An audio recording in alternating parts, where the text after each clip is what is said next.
Todo lo relacionado en temas educativos, culturales y religiosos lo puedes aprender en Conversando. Orientando a la población con la educación positiva.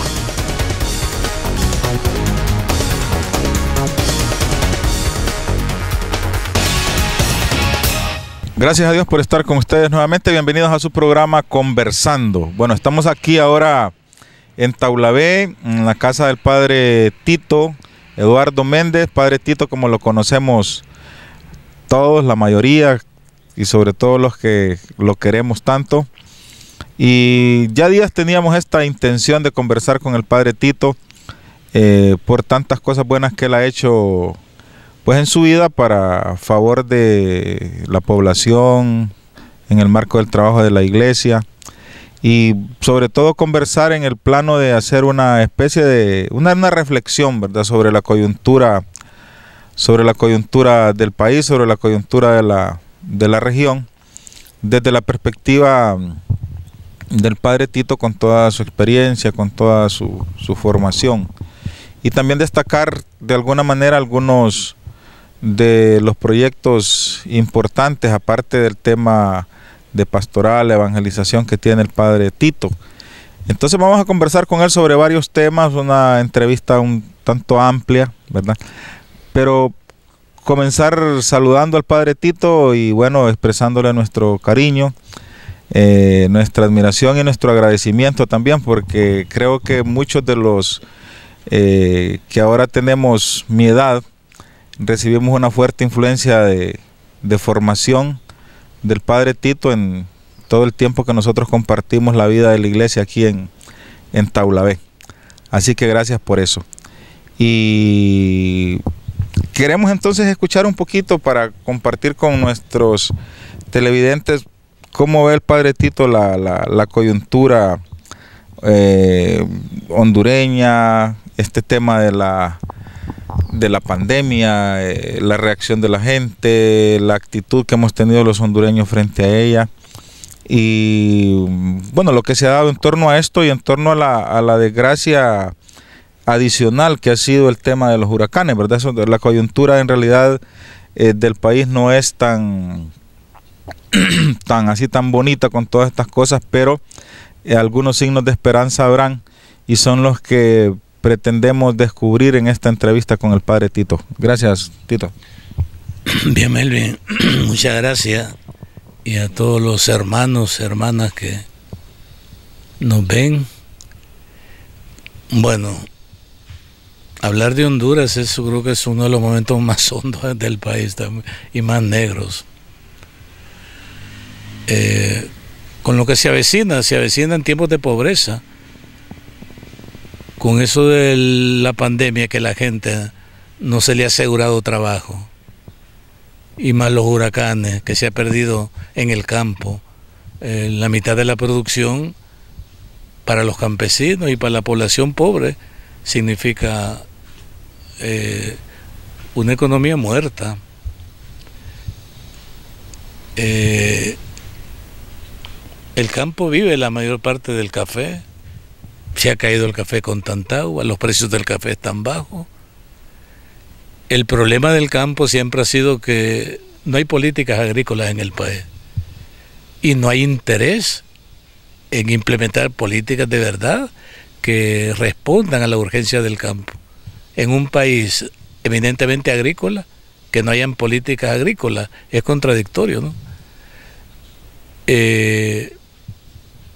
Nuestros campesinos, agricultores, no tienen nada asegurado. Y por eso nadie invierte en producir, porque no hay nada asegurado. Si siembra maíz, siembra frijol, está el precio del coyote, del mediador. No hay seguro de mercado, no hay seguro de venta, nada. Entonces es muy difícil que el campo se rehabilite así.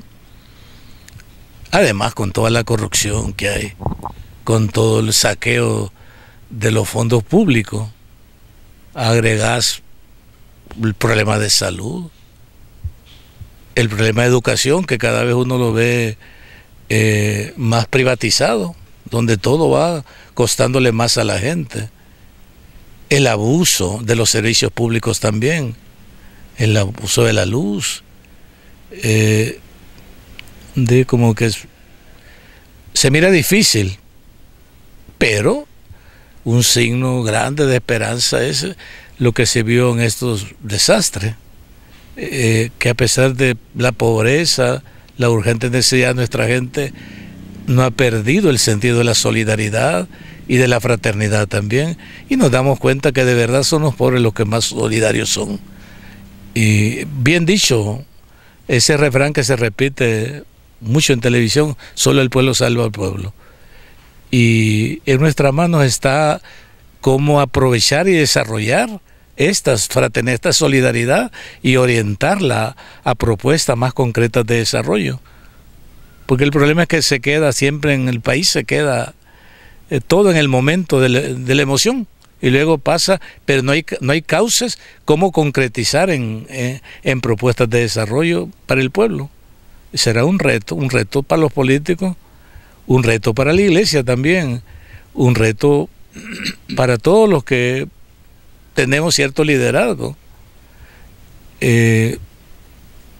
Con la pandemia nos dijeron que es bueno el distanciamiento social, pero a veces, en la mayor parte de la gente, distanciamiento social se tradujo en distanciamiento humano, y la gente se volvió más egoísta, más encerrada, más temerosa, porque es otro asunto también, el temor que se le ha metido a la gente con el COVID. Yo no digo que no hay que tener, claro que hay que tener medidas de protección, pero es temor que le han metido y que sienten que no es lo que la gente está necesitando. Más bien un distanciamiento humano, de cada quien se encierre, resuelva sus problemas y se olvide que de verdad el pueblo está sufriendo, que no ve camino, el pueblo ya no está creyendo en nadie casi. Aún en muchas instituciones que representaban cierta esperanza para el pueblo, como las iglesias, han perdido también mucha credibilidad y mucha confianza de la gente, porque no hemos sido capaces de concretar esta solidaridad que el pueblo tiene y este deseo de ver o traducir en proyectos de desarrollo las iniciativas pequeñas de los pueblos. Pero bueno. Ahorita estamos, entrando en medio de toda esta crisis y todo este panorama difícil, está también metido el tema político, ¿verdad? Que no se ha detenido nunca. Pero quisiera un poco tu reacción. Recientemente, hace unos días, la Iglesia Católica, la Conferencia Episcopal, emitió un comunicado haciendo una reflexión y algunas críticas sobre lo que pasa en el país. Desde esa perspectiva de la Conferencia Episcopal, como qué aportes se pueden esperar o qué esperanzas podemos tener en el país. Pues sí, siempre se señala los niveles de corrupción, la necesidad de participación, la necesidad de profundizar la democracia, pero tampoco proponen acciones concretas. Hay otras conferencias episcopales que en otros países han propuesto cosas concretas y la gente sin lo concreto no se mueve. Entonces puede uno tener un buen discurso, pero si no está la mediación, es muy difícil que la gente pueda meterse también. Yo lo admiro en la conferencia, que por lo menos a nivel de reflexión ha avanzado, pero a nivel de práctica seguimos lo mismo.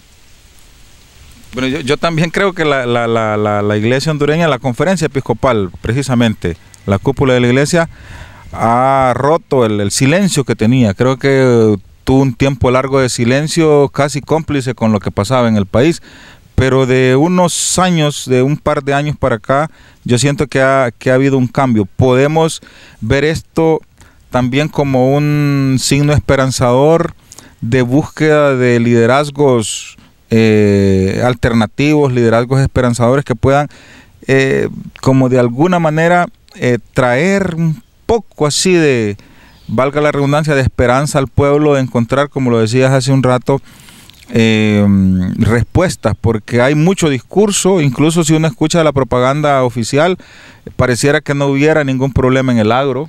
Pareciera que los campesinos solo llegan a las ventanillas y piden el dinero, los préstamos y se los dan. Pareciera que los campesinos están como que todos los días les llegan a dejar cosas, y pareciera que fuera todo perfecto, ¿verdad? Pero en la realidad ya sabemos que es totalmente distinto, que la propaganda es como, bueno, nos domestica también y nos detiene. Pues sí, a nivel de discurso, la iglesia ha mejorado. Pero yo repito, está distante todavía de las propuestas del Papa Francisco. El Papa está pidiendo una iglesia en salida, una iglesia fuera de la sacristía, en el lodo de la calle, metida en los problemas de la gente. Y todavía hay mucho que hacer. Y hay mucho temor de la iglesia de meterse con la gente también. Y un temor no sé a qué. Siempre ha sido muy temerosa de llevar el lodo a la iglesia también, pues. Pero es importante su palabra todavía, aunque cada día menos, pero es importante todavía que hable señalando los problemas, pero también debería señalar las opciones a seguir, como te digo, señalar camino, porque la gente necesita, la misma Biblia lo dice, que la oveja camina detrás del pastor. Pero si el pastor no puede caminar, ¿a dónde van las ovejas? Si el pastor no le señala los buenos pastos que comen las ovejas, pues. Si las ovejas se mueven al olor del pastor. Es el olor del pastor el que mueve las ovejas. Pero si el pastor no huele a nada, la oveja se confunde. Y el olor del pastor es sin duda el testimonio, ¿verdad? Claro. Porque puede decir una cosa pero hacer otra. Y bueno, históricamente en Honduras la iglesia, la cúpula de la iglesia, siempre ha sido así como temerosa, como decías, de identificarse plenamente. Han habido algunos sectores de la iglesia que han sido un poco más coherentes con los sectores más marginados, con los sectores más pobres, más algunos sectores de la iglesia que se han metido, bueno, igual, bueno, vos mismo has estado en la pastoral indígena, por ejemplo, y que ha sido un trabajo sumamente interesante en ese sentido de devolverle a la gente la fe, la confianza, la esperanza desde acciones concretas. En ese tema de la pastoral indígena, por ejemplo, de la pastoral popular, digamos, ¿cómo caminan las cosas? Bueno, primero es que cuesta reconocer que hay indígenas en Honduras, y a la iglesia le cuesta. Un gran problema que hemos tenido con el pastoral indígena es que en el mismo espacio de la iglesia, en liturgia, en toda la celebración, uno es la iglesia y otro es el indígena, sigue siendo igual. ¿Qué tratamos de hacer? Por lo menos tener iniciativas de valoración de que nuestros pueblos, las comunidades indígenas, puedan sentirse identificados, fortalecer su identidad, fortalecer su conciencia, generar participación en desarrollo comunitario, reconocimiento de valores, porque tiene el indígena una autoestima por el suelo, así, sigue siendo pisoteado. Hay desprecio al indígena en Honduras. Hay desprecio indígena en la iglesia también. No es tomado en cuenta.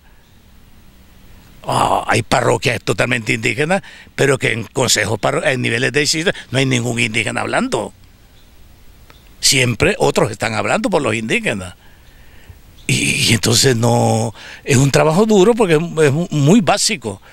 Si uno trabaja la identidad, la autoestima, la participación, todo queda en el aire. Y entonces por ahí el trabajo que hacemos, tratando que el indígena también busque incorporarse a iniciativas organizativas indígenas que reivindican sus derechos. Yo creo que el trabajo de la iglesia, que es lo que venimos haciendo nosotros de pastoral indígena, es dando formación espiritual, moral, comunitaria, para que el indígena consciente de sus derechos, pueda buscar cómo reivindicar sus derechos a través de las organizaciones indígenas también, porque la iglesia no puede tomar un papel que no es de ella. El desarrollo del indígena es del indígena. Entonces, por ahí es lo que hacemos y estamos trabajando en varias comunidades, en Comayagua, en La Paz, en Intibucá, en Empira, en Santa Bárbara, en Olancho. Ahí vamos tratando de, por lo menos, que la problemática indígena llevarla a la iglesia, a los foros de la iglesia, porque ni eso siquiera. Donde hay, por ejemplo, en La Paz, donde hay departamentos, cantidades de pueblos indígenas, ese tema nunca ha llevado a las asambleas y reuniones pastorales de la misma diócesis. En todas partes pasa lo mismo. De que siempre se quiere evangelizar desde fuera. Una idea de la Edad Media. Entonces, por eso digo que el discurso es uno, pero cuando lo vas a aplicar es otro. El indígena tiene su espiritualidad, pero para la iglesia es la liturgia de la iglesia y no tiene que ver nada con la espiritualidad del pueblo. Y eso se asemeja mucho a la imposición también y evita el sincretismo religioso que debía darse con una acción liberadora de los mismos pueblos. Sí, de acuerdo. Entonces, por eso te digo que hay toda una serie y nadie está viendo esto. En ese sentido, por ahí vamos tratando ni de responder, porque que te digo, es tan elemental el trabajo, que es cuestión de animar procesos más bien, de pensamiento en las comunidades indígenas, porque tampoco es que ya vamos a decir vamos a reivindicar, pues ni hay conciencia o reivindicación en la mayor parte de comunidades indígenas. Hay a nivel de líderes, de algunos líderes, pero a nivel de base hay un distanciamiento terrible. Igual que la iglesia, hay distanciamiento entre los líderes y las bases. Igual las organizaciones indígenas también. Se avanza en ese proceso de generar conciencia porque aparte de la marginación que hay hacia el indígena, está el tema de la autoestima que vos decías que es muy baja, pero ¿hay algún crecimiento? ¿Sentís que en la población indígena se va rescatando algún tipo de estos valores? Sí, hay muchas iniciativas. Si vos vas a la zona, por ejemplo, Intibucá, La Paz, hay muchas iniciativas de microempresas de manos indígenas, proyectos que son valiosos, que lo afirman y le demuestran que son capaces y de proponer y de impulsar desarrollo también. Hay mucha reflexión y una participación, más quisiera uno que fuera en la iglesia más activa, pero todavía estamos en eso. A mí me encantan las propuestas de la pastoral indígena porque las contrapongo con las propuestas gubernamentales que generalmente tienden a ver al indígena como un objeto turístico, o sea, visualizar una ropa indígena que no es indígena, visualizar modas indígenas que no son modas indígenas para imponerlas como objetos turísticos, de explotación turística, pero sí me alegra mucho escucharte decir que se va avanzando y que hay pues esperanza en esto. Ahora, esa marginalidad que sufren los indígenas, ese desprecio que de alguna manera sufren los indígenas por el poder en general, ¿se reflejará también en la población más pobre del país? Pues yo creo que sí.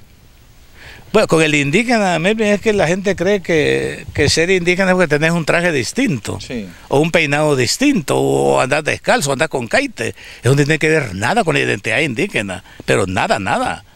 Es una manera de ser, una manera de ver la vida, una manera de concebir a Dios, de concebir el mundo, una manera de concebir el desarrollo también, de concebir la familia, el trabajo, la madre tierra, todo. Esas son las características propias del indígena, no lo que te venden. Lo que te venden es el pañuelo, es el vestido, el zapato, pero nada que ver, pues. Es una tela hecha con hilo importado. Claro. Pero, Tito, hay algo que me llama mucho la atención en esto, es decir, el indígena también es muy apegado a la madre tierra. a la Madre Tierra. Y de aquí te llevo a un tema que me ha cautivado desde que leí la encíclica Laudato Si del Papa. Siento que la sociedad en general, la humanidad en general, debemos asumir ese compromiso que el Papa propone en esa encíclica, que es ver la casa común, como él la llama, la casa común, como algo que tenemos que proteger, como algo que tenemos que defender. Esa labor de defender los bienes comunes, los bienes naturales, la casa común, por la que han muerto muchos sacerdotes. Muchos sacerdotes, hay mártires por esa lucha, ¿verdad? Y que muchos también han sufrido, que han sido expulsados de distintos países por esa lucha de defender la madre tierra, de defender la naturaleza. ¿Cómo se percibe desde la iglesia o desde el trabajo que se hace cotidianamente? Bueno, la iglesia es un tema que lo trabaja pastoral social. Desgraciadamente volvemos a lo mismo, que uno es la propuesta y otra es la ejecución de una vez. La pastoral social mira claro muchas cosas. Y yo he visto un trabajo interesante de pastoral social en Choluteca, por ejemplo, y en otras partes del país. Pero vos vas a las parroquias, no existe compromiso en los planes parroquiales y en muchos planes diocesanos tampoco, aunque el Papa haya escrito todo. No existe compromiso. Entonces, y eso es lo que traga a la gente, los planes parroquiales. Y la mayor parroquia no tienen planes parroquiales. Tienen un montón de actividades que le llaman planes parroquiales. Te juntan el montón de actividades y este es el plan parroquial. Y sobre todo orientado a eso. Claro, y a otros puntos también, como el punto de la juventud, que es grave también. El punto de la juventud, el de la participación, el de la mujer también, que son sensibles en la iglesia, pero que no aparecen en el tapete de discusión tampoco como debe ser. Y estos temas, es decir, el impacto que causó la encíclica Laudato Si a nivel mundial fue grandísimo. Sin embargo, estos puntos no son, como digamos, nuevos. Vos debes recordar una carta pastoral que escribió el obispo Raúl Corribó de Choluteca hace como unos 25 años. Creo que fue como el 86, 87, por ahí, no sé, un poquito más. Yo estaba todavía estudiando en la universidad cuando surgió ese documento, que era, o sea, cuando yo leí Laudato Si, inmediatamente me fui ahí y fui a buscar a Monseñor Corribó para que me consiguiera la copia. Y en realidad, o sea, toda la crítica que se hace a la explotación minera, a la explotación de los recursos naturales, a la tala del bosque, estaba plasmado en ese documento. Sin embargo, ahora con toda la destrucción que se ha hecho de la naturaleza y las consecuencias que tenemos con el tema del cambio climático, pues la encíclica del Papa llegó como anillo al dedo. ¿Crees que puede verdaderamente la iglesia en algún momento asumir en la realidad, tal como lo decía, alguna acción en consonancia con esta encíclica? Sí, se puede, pero por eso el Papa habla muy bien de la conversión de la iglesia. Desde Aparecida está hablando de la conversión pastoral, que hay toda una revisión de la iglesia en sus posturas pastorales, porque no hay nada más pastoral que asegurar la vida del pueblo. Y asegurar el cuidado de la madre de la naturaleza es cuidar la vida del pueblo. Entonces, pero para eso se ocupa todo un plan de conversión de los planes pastorales, que los planes pastorales están afuera de estas preocupaciones. Los planes pastorales, la mayor parte de parroquias te hablan de lo litúrgico, que es bueno, pero te encierra la iglesia y le quita vida también, pues. No es que hay que descuidar lo otro, sino que hay que ser justo y ser, como te digo, equitativo en el tiempo, en los recursos, en todo. Y tener propuestas integrales de vida y propuestas de pastoral integral. Con todo eso que estás planteándome,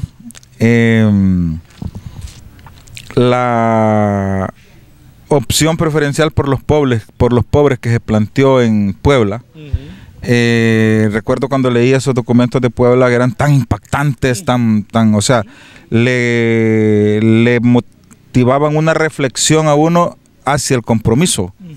Incluso había en el tiempo que estábamos en los grupos juveniles que leíamos en los documentos de Puebla, se hablaba de la reflexión para la acción. Esa opción preferencial por los pobres ¿se habrá debilitado en la iglesia o cómo ves ese concepto en la perspectiva de lo que pasa hoy? Y se ha debilitado mucho, porque hoy se le mira, en Puebla se planteaba y Medellín se planteaba el pobre como sujeto de desarrollo, como dueño de la historia. Pero ahora el pobre le mira como sujeto de asistencia, que más bien es una ofensa y frena el desarrollo. La iglesia, la sociedad miran al pobre como sujeto de... Hay que darle, hay que quitarle el hambre de hoy. Pero se cierra la oportunidad de desarrollo del pobre. No hay propuesta de vida para él. Y entonces cada día eso se va repitiendo, multiplicando, y la iglesia como que está más ajena a eso. Claro, tiene, y es bueno, la asistencia es buena en cierto momento, pero no tiene que ser política asistencialista, sino política de desarrollo integral, donde el pobre realmente tenga perspectiva de mucha participación.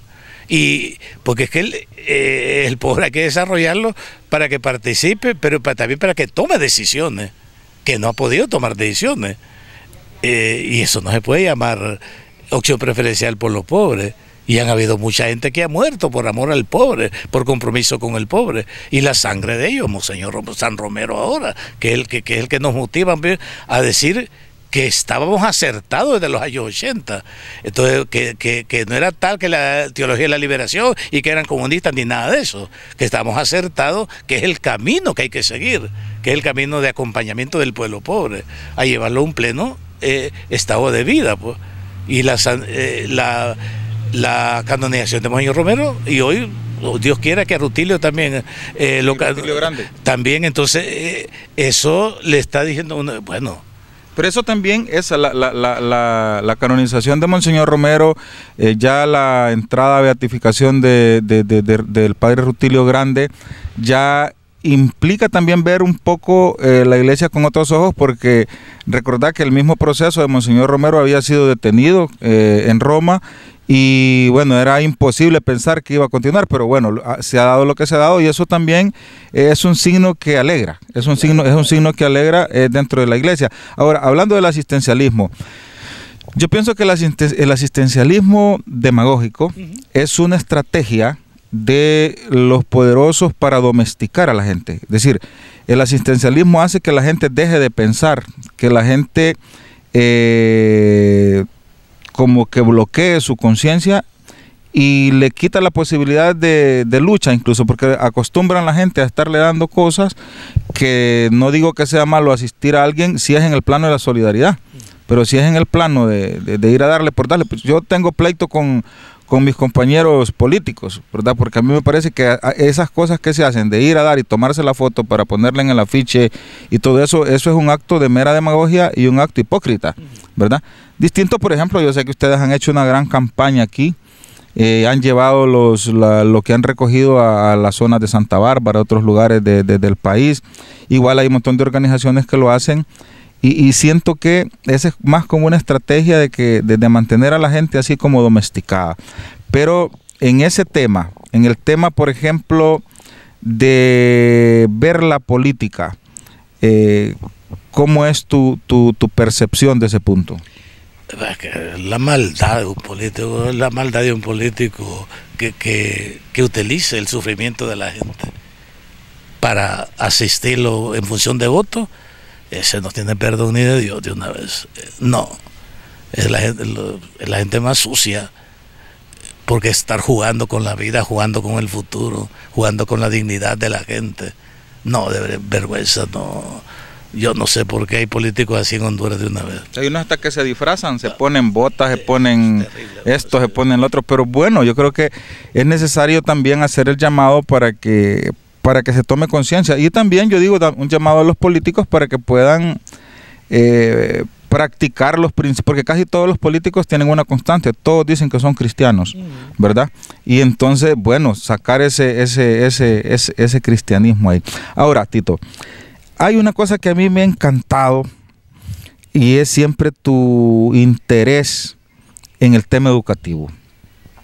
O sea, en el tema educativo, así, eso me ha encantado y siempre he visto como un ejemplo grande esa dedicación a ese tema. Sé que tienen, desde la parroquia se ha tenido y vos tenés un proyecto de becas para gente muy pobre, pero más que la beca, así como la ayuda de mandar a alguien a estudiar, ¿cuál es la concepción así integral de ese proyecto tan hermoso? Que yo creo que ya son varios centenares de muchachos que se han formado en educación media, que se han graduado, incluso algunos en la universidad. Eso ya tiene varios años, no sé cuánto tiempo tenga, pero me parece que es algo hermoso porque es también una expresión de la solidaridad, porque es tanta gente que ayuda con el dinero, con todo para desarrollar ese proyecto, y me encanta porque lo veo como una acción que va generando desarrollo verdaderamente.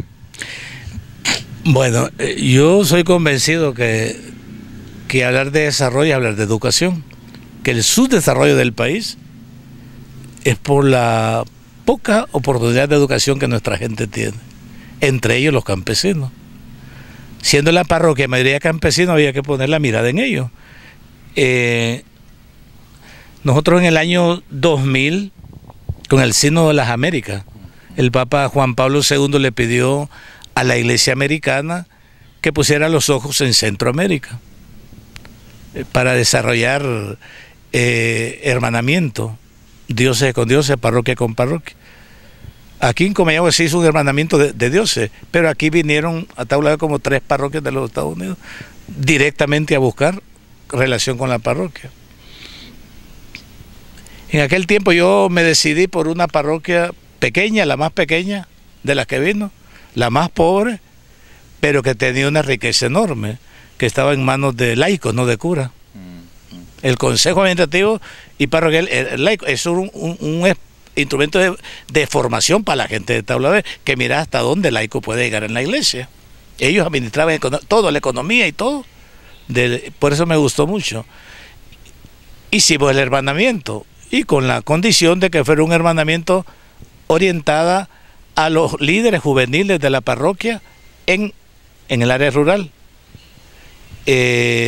No tanto a estructuras parroquiales. Ya es suficiente un carro con tener 2, y no puedes orientar los recursos de solidaridad a la comunidad del cura, sino a donde tiene que ir orientado. Bueno, entonces le gustó la propuesta de pensar en educación y hemos venido trabajando así. Luego se sumaron también las hermanas canadienses que estaban en San José de Comayagua y también varios jóvenes amigos míos españoles a este proyecto. En las aldeas el gran problema ha sido que a veces no se tiene dinero para que el joven se mueva después de plan básico. El plan básico lo puede hacer hasta en el centro básico. Sí. Hasta ahí puede llegar, pero ya para moverse a Tabla B, a Cihuatepeque, a Orconcito, es más complicado, ocupa más recursos. Entonces nos quedamos en esos 3 años donde el joven podía ir de su casa a los centros ya de carrera media. Y ahí estamos todavía priorizando algunas carreras como magisterio, enfermería, promoción social, agricultura, que yo pienso que son carreras que le pueden servir más a las mismas comunidades. Ahí estamos, hemos trabajado con padrinos allá, hay familias que apadrinan, cada año tenemos a veces hasta 100 llegamos, depende de la oferta de los padrinos. El compromiso es por los 3 años de carrera básica. ¿De qué se trata? De darle un instrumento al joven, primero, que no se quede en el 9º año, y no quede un poquito más allá. Entre más estudiar, más pensás también. Sí, abrirle sacarlo de la aldea y abrirle el panorama. Otra cosa es, después, un trabajo ayuda a la familia también. El joven se le da formación orientado al desarrollo familiar y despertarle la valoración del joven, porque también va acompañado la beca de formación humana, moral y cristiana, orientación. Se ocupa mucho orientación. Luego, además de eso, nos metimos ahí con los hermanos americanos al Departamento de Orientación del Colegio Liberación también, a construir un espacio de orientación decente, donde realmente el joven se sienta atendido y no que vaya a orientación como castigo. Sí. Bueno, luego también hay muchos niños pobres y hicimos el hermanamiento con la Escuela Gustavo para niños pobres útiles escolares, una partida al principio de año. Y también ahorita tenemos 3 aldeas con desayuno escolar y también con útiles escolares. Estamos ahorita tratando se abrió una escuela con un aula escolar con el alcalde en una caserío aquí. Ahorita estamos queriendo construir un aula escolar que ni eso tiene.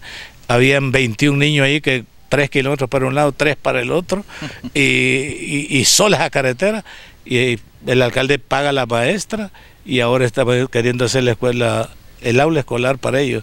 Cosas así pequeñas, pero que van primero despertando la inquietud del joven. Pero fíjate que no son tan pequeñas, porque te voy a contar que inspirado en ese proyecto de ustedes acá en Taulabé, de ayuda a los muchachos, nosotros en Ciguatepeque, en el colegio, con la profe Maricela Estrada, que es tu gran amiga, y otros compañeros del colegio, pues logramos implementar un proyecto que se llama Proyecto Solidaridad, que más o menos va hacia ahí, nada más que lo financiamos con ayudas que damos nosotros y con actividades económicas que hacemos nosotros.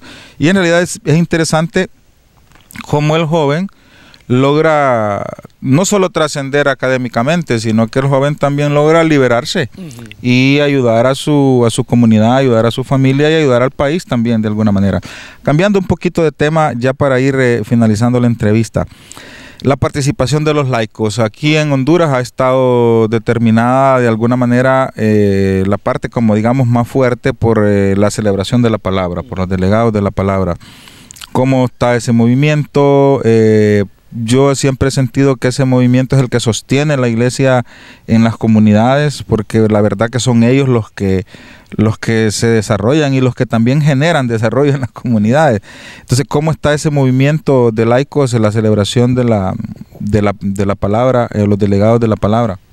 Sí, hay mucho liderazgo en los delegados de la palabra, más en el área rural. Está en manos de ellos la iglesia. En las ciudades están las pequeñas comunidades de base, cursillos de cristiandad que han jugado un papel importante también, pero desgraciadamente la iglesia, hay mucho clericalismo en la iglesia. Excesivo. Hay mucho clericalismo y el laico termina ejecutando lo que el párroco quiere. Aunque el párroco no sepa nada de pastoral, termina manipulando y haciendo en la parroquia lo que el párroco quiere. No hay procesos de consulta ni de acompañamiento, desgraciadamente, aunque hay muchos líderes buenos en el campo, pero que tampoco hay espacio de crecimiento de ellos, de fortalecimiento o de toma de decisiones, mejor. Siempre al final es el párroco el que toma las decisiones, aunque esté equivocado. Y como su santa voluntad hay que respetarla. Bueno, hace un tiempo todos escuchamos la noticia del retiro del padre Tito. Y yo le decía a mi esposa, ¿cómo se va a retirar? No se puede retirar.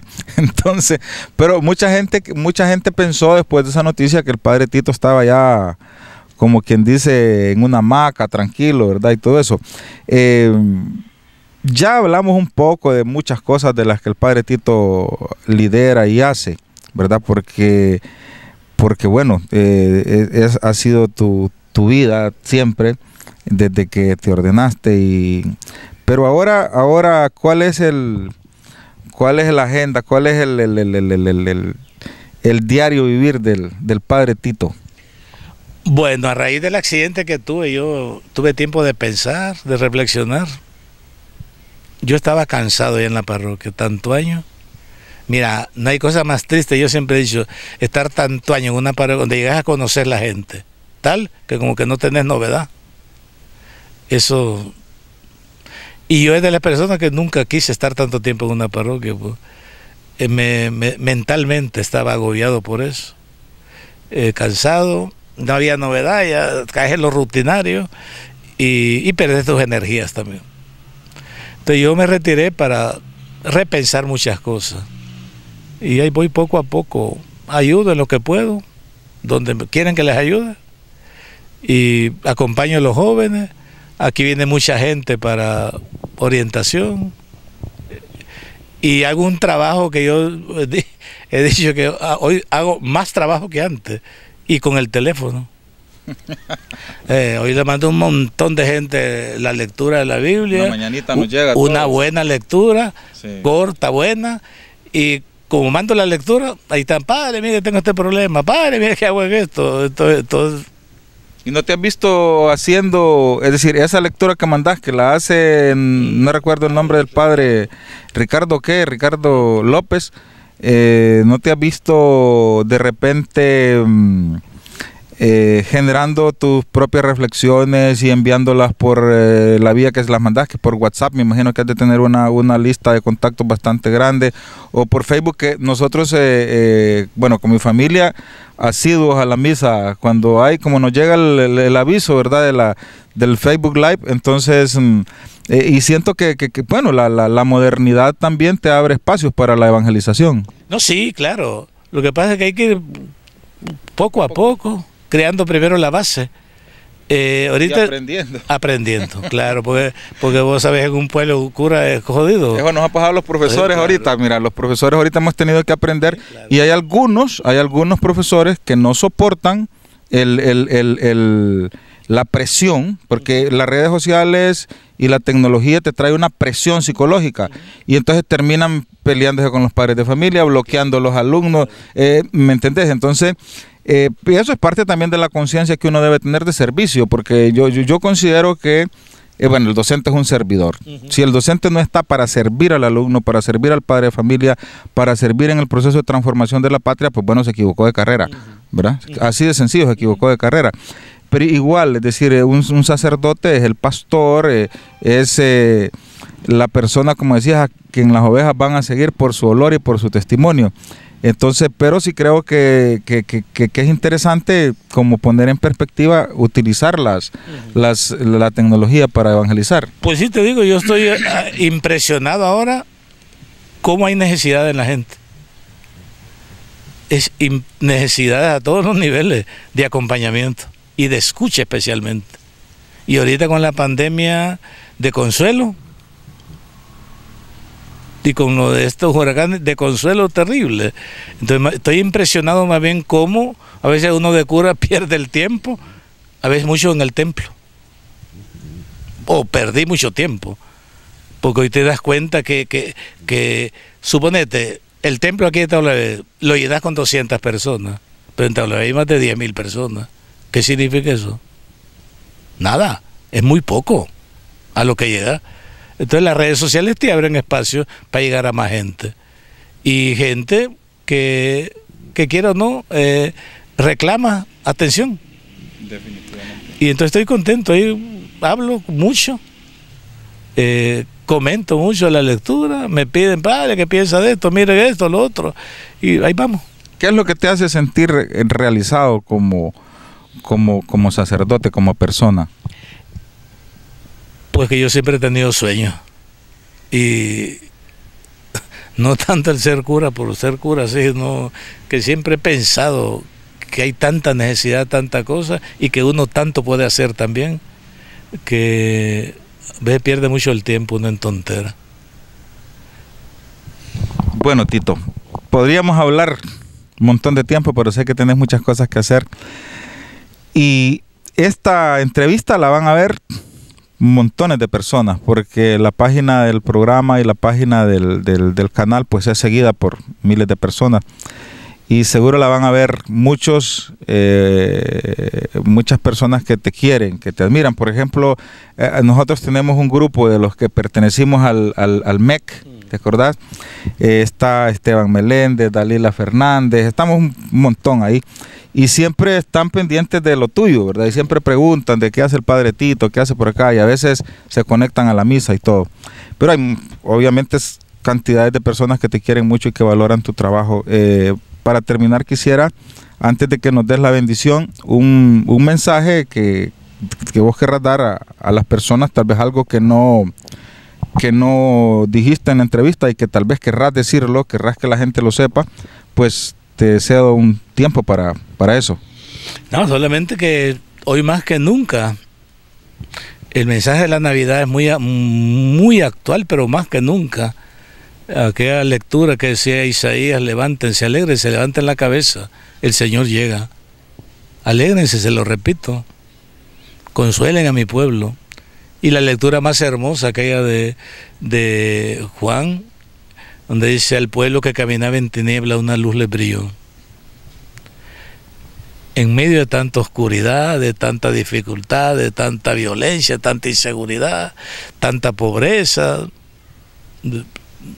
la palabra de Dios, Cristo, brilla y da esperanza, da fuerza, da sabiduría para buscar caminos de paz, caminos de participación, caminos de justicia. Yo creo que por muy mal que ande el país ahora, a todos los niveles, no hay que sentirse derrotado. La fuerza sigue estando en el pueblo, en la solidaridad del pueblo, en los sueños del pueblo, en los proyectos del pueblo. Y Jesucristo viene a nacer para acompañar todos los sueños y todos esos proyectos de nuestro pueblo. Así que tengan... Hoy va a ser una feliz Navidad, porque vamos a estar menos preocupados por otras celebraciones, por la pandemia todavía. Hoy va a ser una feliz Navidad, estaremos más en familia, más con los nuestros, más a la escucha también. Y ¿por qué no? Esta pandemia nos ha acercado un poco más a Dios también, a rezar un poco, y eso es bueno. No importa lo que recemos, cómo recemos, que sepamos o no, pero es importante levantar la cabeza y poner la mirada en lo alto. Bueno, Tito, entonces ahora solo te pedimos, siempre cuando tenemos la oportunidad de estar con alguien dedicado pleno a Dios, le pedimos que nos dé la bendición para que los televidentes y nosotros pues tengamos ese beneficio. Que el Señor de todo consuelo, Dios de la misericordia, Padre de nuestro Señor Jesucristo, les bendiga sus casas, sus hijos, donde quiera que estén, bendiga sus trabajos, les dé la gracia y la paz de encontrarse en Navidad, y que el nuevo año sean de nuevas oportunidades, que derrame toda la abundancia de su bendición, en el nombre del Padre, y del Hijo, y del Espíritu Santo. Bueno, gracias Padre Tito por la entrevista, y bueno, ahí vamos a mandarle una copia.